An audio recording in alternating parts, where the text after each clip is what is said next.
On commence cette leçon par la question suivante. Est-ce qu'on peut conserver l'acide chlorhydrique de formule ionique H+, plus Cl- et la solution de soude de formule ionique Na+, plus HO- dans des bouteilles en métal? Autrement dit, y a-t-il une réaction chimique entre certaines solutions acides ou basiques et certains métaux? C'est le titre de cette leçon, action des solutions acides et basiques sur certains métaux. يعني تأثير المحاليل الحمضية والقاعدية على بعض المواد الفلزية.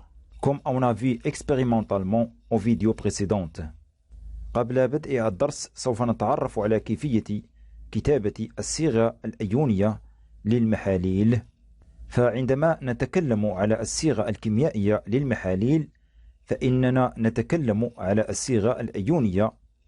قلنا بأن الذرة متعادلة كهربائيا، يعني أن الجزيئة متعادلة كهربائيا، يعني عدد الشحن الموجبة يساوي عدد الشحن السالبة. إننا نتكلم على صيغة جزيئة المحلول حيث يجب أن تكون متعادلة كهربائيا. Donc, grand 1, les formules ioniques de quelques solutions. Les solutions aqueuses contiennent autant des ions positifs que des ions négatifs. Et on dit qu'elles sont électriquement neutres. ونأخذ بعض الأمثلة لفهم كيفية كتابة الصيغة الأيونية لجزيئة محلول. Donc, exemple, nom de la solution aqueuse, sa formule chimique ionique, sa formule chimique brute.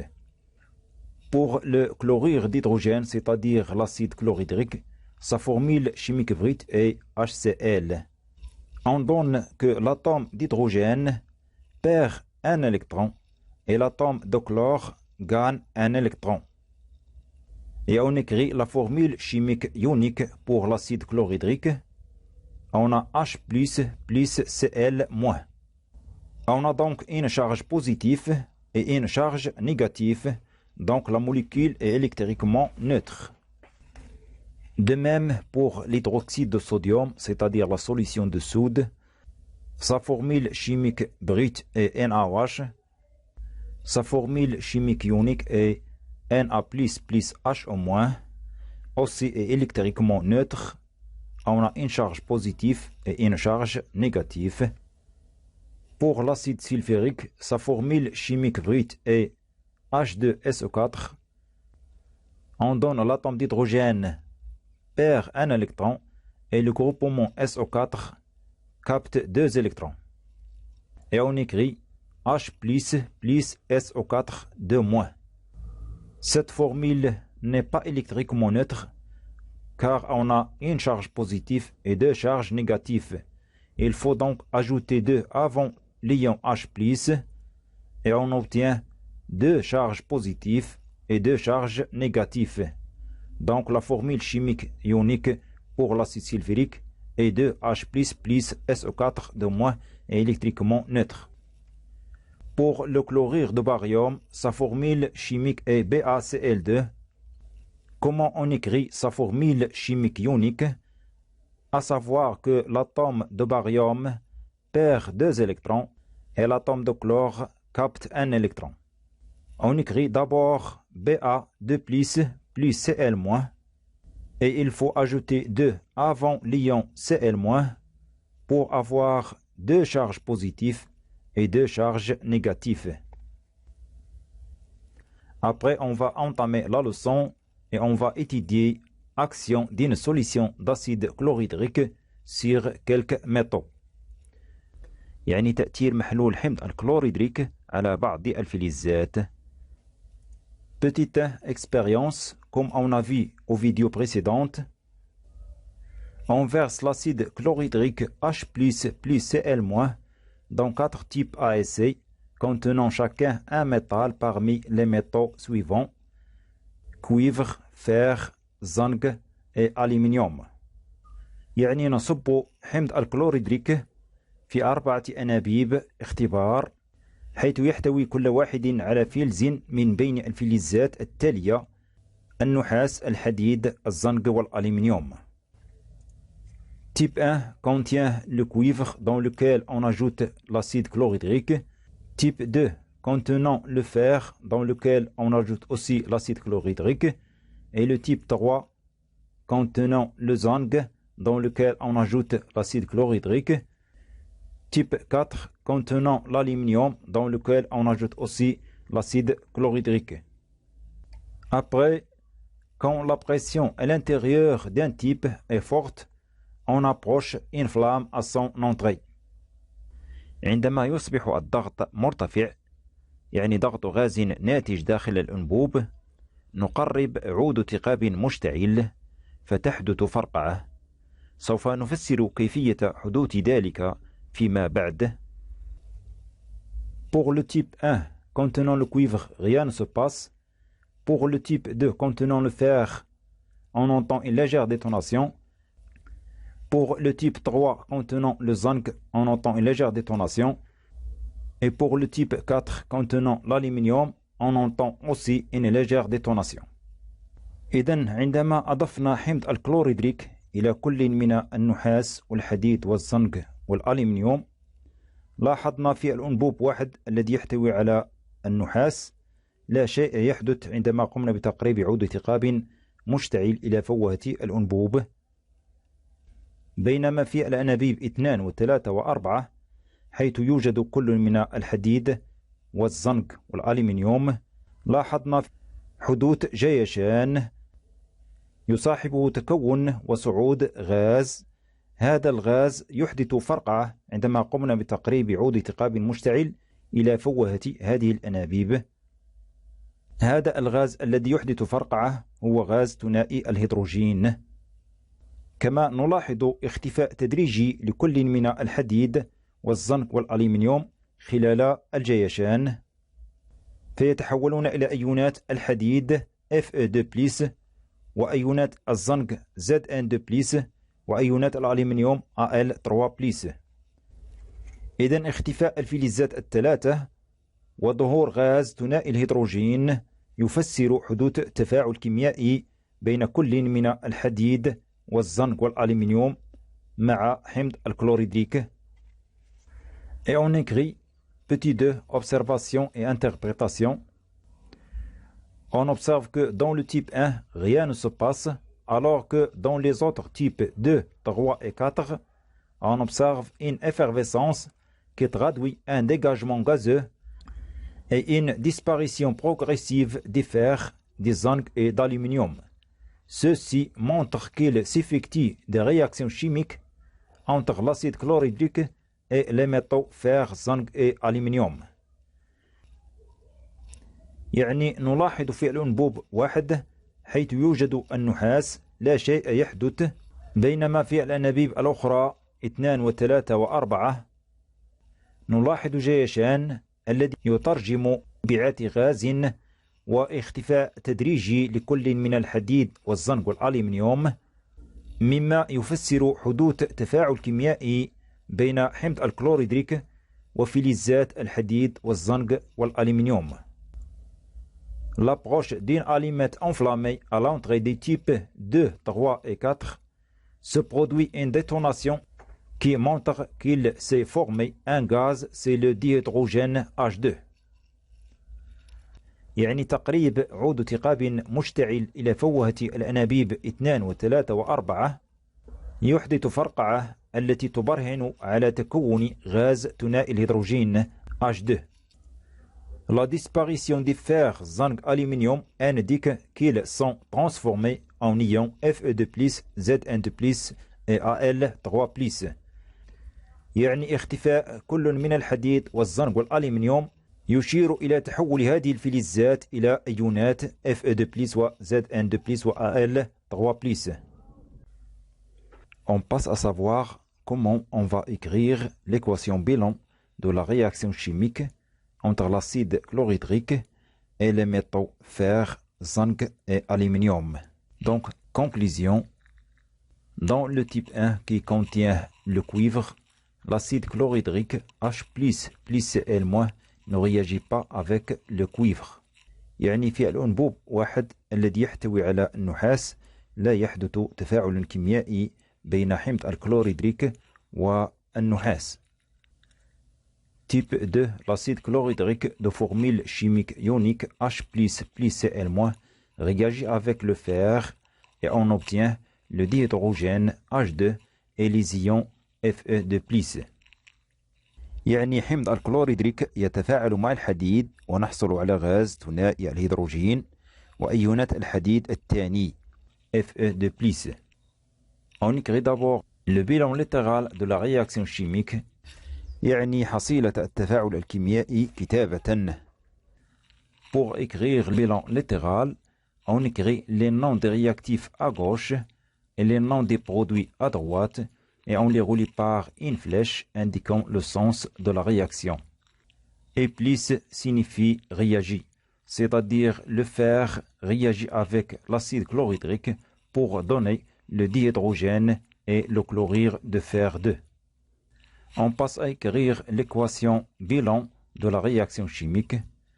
يعني المعادلة الحصيلة للتفاعل الكيميائي. Et pour l'écrire, il suffit de remplacer les noms des réactifs et les noms des produits par leur formule chimique moléculaire et on obtient Fe, c'est la formule chimique moléculaire du fer. H plus Cl-, c'est la formule chimique ionique de la solution d'acide chlorhydrique.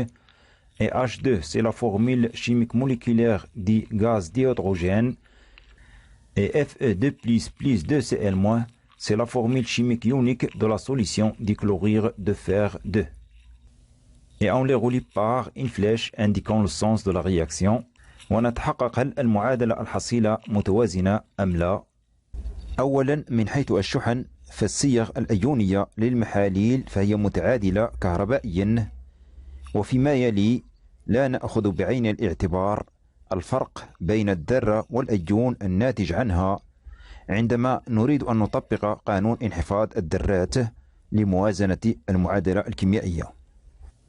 On a donc un atome de fer dans les réactifs et on a aussi un atome de fer dans les produits. Pour les atomes d'hydrogène, on a deux atomes d'hydrogène dans les produits, on a un atome d'hydrogène dans les réactifs. On ajoute donc le coefficient 2 avant la formule ionique de la solution d'acide chlorhydrique et on obtient 2H plus Cl-. Pour les atomes de chlore, on a 2 au réactif et aussi 2 au produit. Donc l'équation bilan de la réaction chimique entre le fer et l'acide chlorhydrique est en équilibre. On observe qu'on a 2 Cl- dans les réactifs et 2 Cl- dans les produits. Ce sont des ions spectateurs qu'on peut les simplifier et on écrit l'équation bilan simplifiée Fe plus 2H plus flèche H2 plus Fe2+. Dans le type 3 qui contient le zinc, l'acide chlorhydrique H plus Cl- réagit avec le zinc et on obtient le dihydrogène et les ions Zn2+. Donc le bilan littéral de la réaction chimique, c'est la même chose que le fer. Zn plus l'acide chlorhydrique flèche dihydrogène plus chlorure de zinc. Et pour l'équation bilan littéral de la réaction chimique, on obtient aussi Zn plus 2H plus 2Cl- flèche H2 plus Zn2 plus 2Cl-. C'est la même chose que pour le fer. Et on simplifie par les ions 2Cl- dans les réactifs et 2Cl- dans les produits. On obtient l'équation bilan simplifiée Zn plus 2H plus flèche H2 plus Zn2+. Type 4 qui contient l'aluminium, l'acide chlorhydrique H plus Cl- réagit avec l'aluminium et on obtient le dihydrogène H2 et les ions Al3+. Le bilan littéral de la réaction chimique est l'aluminium plus l'acide chlorhydrique flèche dihydrogène plus chlorure d'aluminium. Et l'équation bilan de la réaction chimique est Al plus H plus Cl moins flèche H2 plus Al3 plus 3Cl moins. On a remplacé les noms des réactifs et les noms des produits par leur formule chimique. Par exemple, l'aluminium, sa formule chimique moléculaire est Al. L'acide chlorhydrique, sa formule chimique ionique est H plus Cl moins. De même pour d'hydrogène, H2, et le chlorure d'aluminium, c'est Al3 plus 3Cl moins. Cette équation n'est pas en équilibre, donc on va l'équilibrer. On a un atome d'aluminium dans les réactifs, on a aussi un atome d'aluminium dans les produits. On a un atome d'hydrogène dans les réactifs, on a 2 atomes d'hydrogène dans les produits, donc on ajoute le coefficient 2 avant la formule chimique ionique d'acide chlorhydrique. Donc on a 2 atomes d'hydrogène dans les réactifs et dans les produits. Pour le chlore, on a 2 atomes de chlore dans les réactifs et 3 atomes de chlore dans les produits. On cherche le plus petit multiple commun entre 2 et 3, on trouve 6. Donc on multiplie 2 par 3, on obtient 6. Et on ajoute le coefficient 2 avant la formule chimique ionique de la solution de chlorure d'aluminium. Et on a 2 fois 3, c'est-à-dire on a aussi 6 atomes de chlore. On a 2 atomes d'aluminium dans les produits, on a un atome d'aluminium dans les réactifs, donc on ajoute le coefficient 2 avant l'atome d'aluminium. De plus, on a 6 atomes d'hydrogène dans les réactifs, mais on a 2 atomes d'hydrogène dans les produits. On ajoute donc le coefficient 3 avant la molécule d'hydrogène. Et on a 3 fois 2, c'est-à-dire 6 atomes d'hydrogène. Et enfin, l'équation bilan de la réaction chimique est équilibrée. De même, on a 6 ions Cl- dans les réactifs et 6 ions Cl- dans les produits.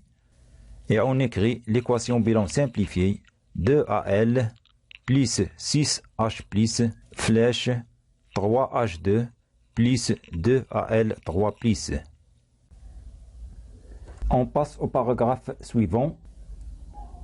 Action d'une solution d'hydroxyde de sodium sur quelques métaux. يعني تأثير محلول هيدروكسيد الصوديوم على بعض الفلزات. Petite expérience.